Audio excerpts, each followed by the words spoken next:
Assalamualaikum warahmatullahi wabarakatuh. Selamat datang kembali ke channel saya. Pada kesempatan kali ini kita akan latihan prediksi soal SKB CPNS Penyuluh Pertanian tentang asuransi usaha tani padi atau AUTP.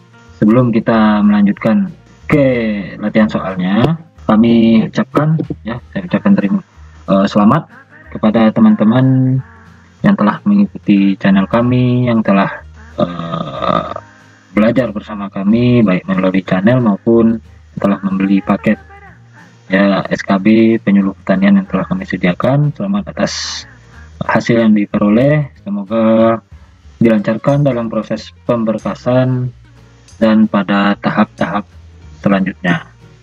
Sekali lagi kami ucapkan selamat buat kawan-kawan yang telah berhasil dan jadilah ASN yang profesional. Nah, kita langsung saja ke contoh soalnya yang berikut ini. Perjanjian antara petani dan pihak perusahaan asuransi untuk mengikatkan diri dalam pertanggungan risiko usaha tani padi merupakan A. Asuransi usaha tani padi sawah, B. Asuransi usaha tani padi, C. Asuransi usaha tani padi ladang, dan D. Jasa asuransi usaha tani padi. Jawabannya adalah B. Asuransi usaha tani padi. Jadi asuransi usaha tani padi itu merupakan perjanjian antara petani dan pihak perusahaan asuransi untuk mengikatkan diri dalam pertanggungan risiko pada usaha tani padi. Kita lanjut ke soal yang kedua. Program AUTP itu dilaksanakan dalam Koordinasi Komando Strategis Pertanian atau Kostratani BPP PTD. Nah, adapun kriteria peserta AUTP itu adalah sebagai berikut, kecuali berarti yang bukan merupakan kriteria dari peserta asuransi usaha tani padi. A. Petani yang tergabung dalam kelompok tani. B. Petani pemilik atau penggarap lahan sawah yang mendaftar harus memiliki nomor induk kependudukan atau NIK. Atau C. Diutamakan petani yang mendapatkan bantuan pemerintah seperti KUR, Sapras, Saprodi, dan lain-lain. Atau D.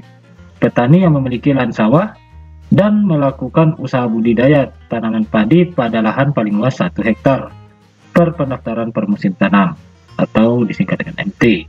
Jadi jawabannya adalah yang menjadi yang bukan menjadi kriteria dari peserta AUTP itu adalah yang D, yaitu petani yang memiliki lahan sawah dan melakukan usaha budidaya tanaman padi pada lahan paling luas 1 hektar per pendaftaran per musim tanam. Nah, yang benarnya itu lahan yang didaftarkan itu paling luas petani yang memiliki lahan 2 hektar per pendaftaran per musim tanam. Ini ada 5 kriteria peserta AUTP.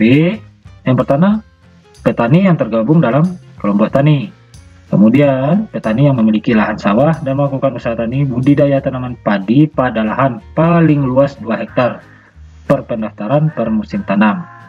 Kemudian, petani penggarap lahan sawah dan melakukan usaha budidaya tanaman padi pada lahan paling luas 2 hektar per pendaftaran per musim tanam. Yang keempat, petani pemilik atau penggarap lahan yang mendaftar harus memiliki nomor induk kependudukan atau NIK, atau memiliki KTP elektronik itu yang ada NIK-nya yang 16 digit itu.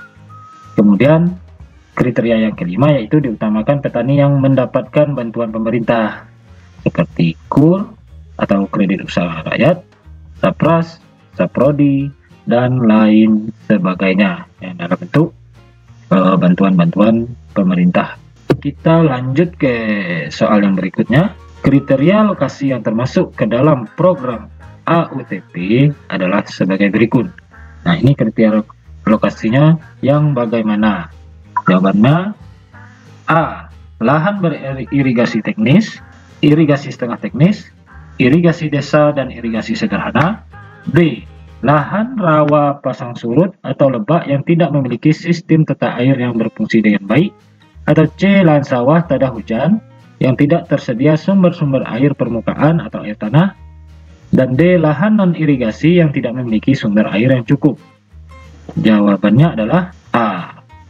Kriteria lokasi yang termasuk ke dalam program AUTP itu adalah lahan beririgasi teknis, irigasi setengah teknis, irigasi desa, dan irigasi sederhana.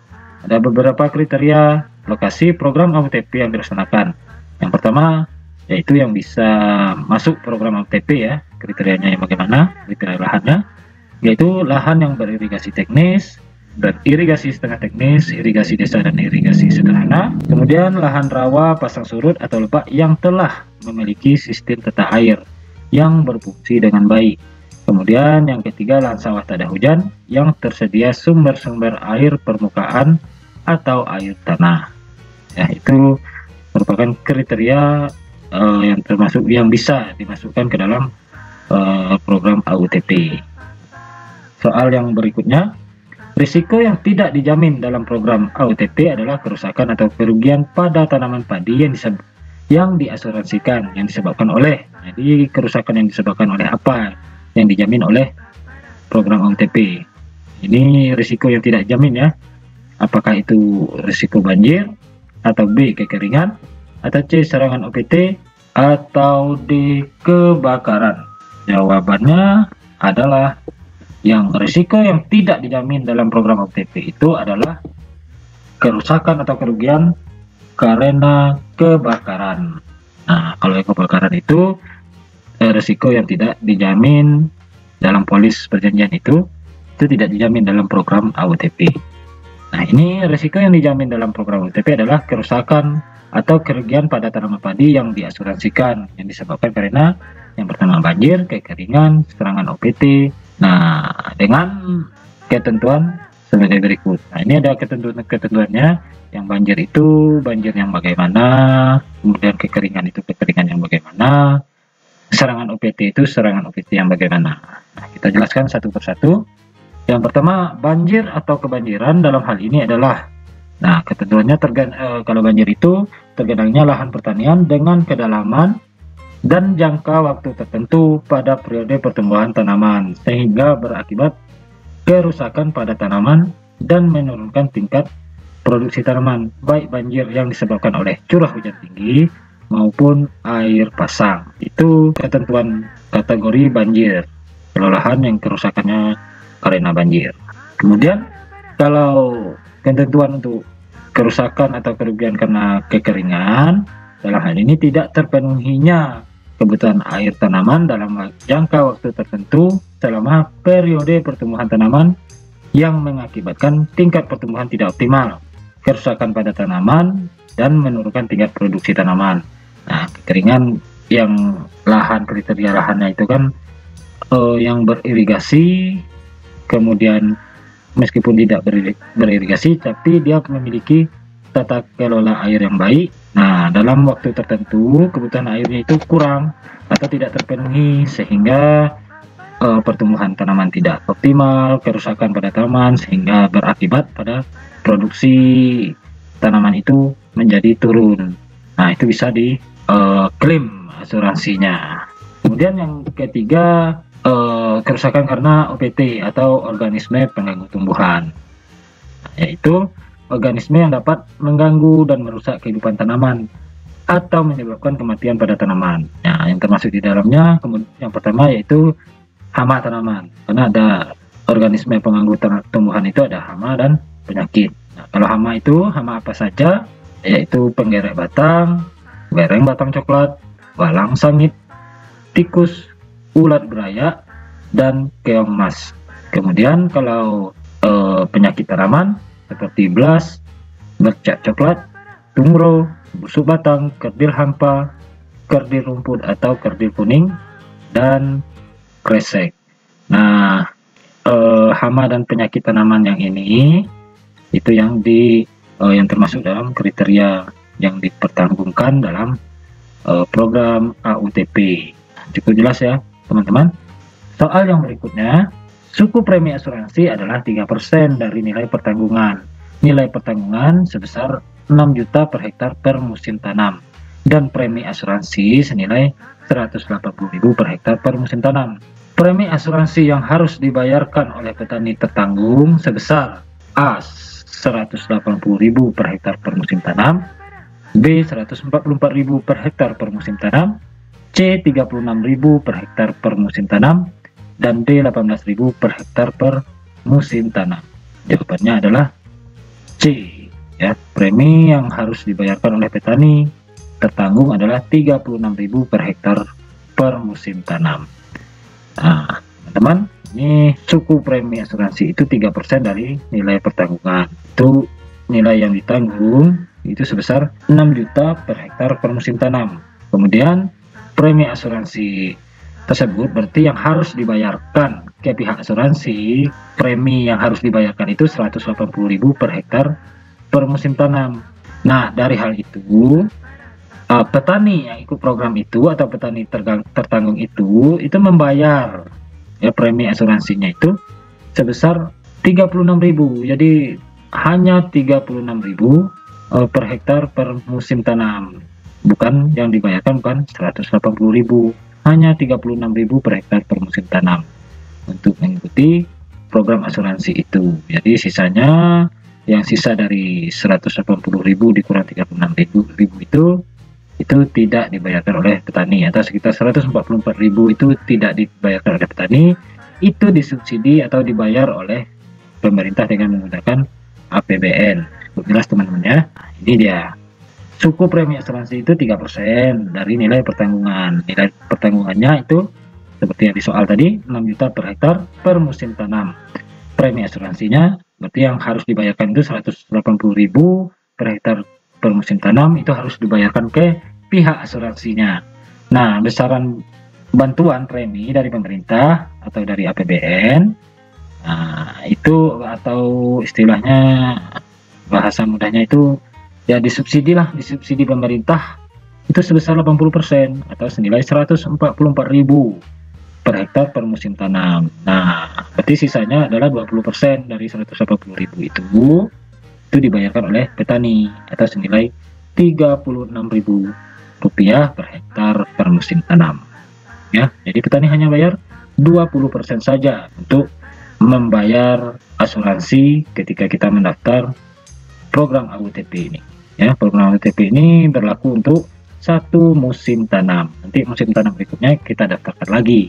Kita lanjut ya teman-teman. Mudah-mudahan teman-teman paham penjelasan tentang premi asuransinya dan berapa nilai pertanggungannya. Nah, soal berikutnya, syarat untuk ganti rugi diberikan kepada tertanggung apabila terjadi banjir, rob, kekeringan, dan atau serangan OPT yang mengakibatkan kerusakan tanaman padi yang dipertanggungkan adalah sebagai berikut kecuali. Yang A, intensitas kerusakan mencapai lebih besar dari atau sama dengan 50% dan luas kerusakan mencapai lebih besar atau sama dengan 50% pada setiap luas peta alami. Atau B, umur padi sudah melewati 10 hari setelah tanam atau disingkat HST. C, umur padi sudah melewati 30 hari setelah tebar pada sistem tanam benih langsung atau teknologi tabela. Kemudian atau option yang D, umur padi sudah melewati 30 hari setelah pemotongan atau disingkat dengan HSP, atau panen pada tanaman utama dan tumbuh tunas baru pada sistem padi salibu. Jawabannya adalah A, intensitas kerusakan mencapai minimal 50% dan luas kerusakan mencapai minimal 50% dari setiap luas peta alami. Itu jawabannya. Nah, ini ada beberapa kriteria atau syarat untuk ganti rugi, yaitu yang A, yang pertama, umur padi itu sudah melewati 10 hari setelah tanam. Jadi kalau 9 hari setelah tanam itu terjadi kerusakan, itu tidak bisa diklaim ya untuk ganti rugi tanaman tersebut. Nah, kemudian yang kedua, apabila umur padi sudah melewati 30 hari setelah tebar pada sistem tanam benih langsung atau teknologi tabela. Kemudian yang ketiga, syarat yang ketiga, umur padi sudah melewati 30 hari setelah pemotongan atau HSP atau panen pada tanaman utama dan tumbuh tunas baru pada sistem padi salibu. Kemudian persyaratan ganti rugi berikutnya, intensitas kerusakan itu mencapai minimal 75% atau lebih besar atau sama dengan 75% dari luas kerusakan. Dia mencapai lebih besar 75% atau sama dengan 75% pada setiap luas peta alami. Intensitas kerusakannya hanya 50%, seperti jawaban yang A. Nah, itu kan belum masuk kriterianya, tidak memenuhi syarat, sehingga tidak bisa diganti rugikan atau kita klaim akan ditolak. Cukup jelas teman-teman? Kemudian soal yang berikutnya, tanaman padi yang dapat didaftarkan menjadi peserta asuransi harus tanaman padi maksimal berumur A. 45 hari setelah tanam atau HST, B. 40 hari setelah tanam, C. 35 hari setelah tanam, dan D. 30 hari setelah tanam. Jadi tanaman padi yang dapat didaftarkan menjadi peserta asuransi harus tanaman padi maksimal berumur 30 hari setelah tanam. Tanaman padi yang dapat didaftarkan menjadi peserta asuransi harus tanaman padi maksimal berumur 30 hari setelah tanam. Penilaian kelayakan menjadi peserta asuransi dilakukan oleh perusahaan asuransi pelaksana berdasarkan formulir pendaftaran. Jadi kalau sudah berumur 31 hari atau 32 hari itu tidak bisa didaftarkan lagi menjadi peserta asuransi. Peserta asuransi usaha tani padi atau AUTP. Nah, itu tadi pembahasan kita tentang asuransi usaha tani padi. Semoga bermanfaat buat teman-teman. Bagi teman-teman yang belum melaksanakan ujian, tetap semangat belajar terus. Silahkan di view ulang video-video kami yang sebelum-sebelumnya tentang pembahasan soal prediksi soal SKB penyuluh pertanian. Semoga bermanfaat. Sebelum saya tutup, jangan lupa dukung terus channel kami dengan cara like, komen, dan subscribe. Dan jangan lupa di-share ke teman-temannya, mana tahu teman-temannya membutuhkan informasi-informasi tentang SKB penyuluh pertanian. Saya tutup. Assalamualaikum warahmatullahi wabarakatuh. Sampai jumpa di video berikutnya.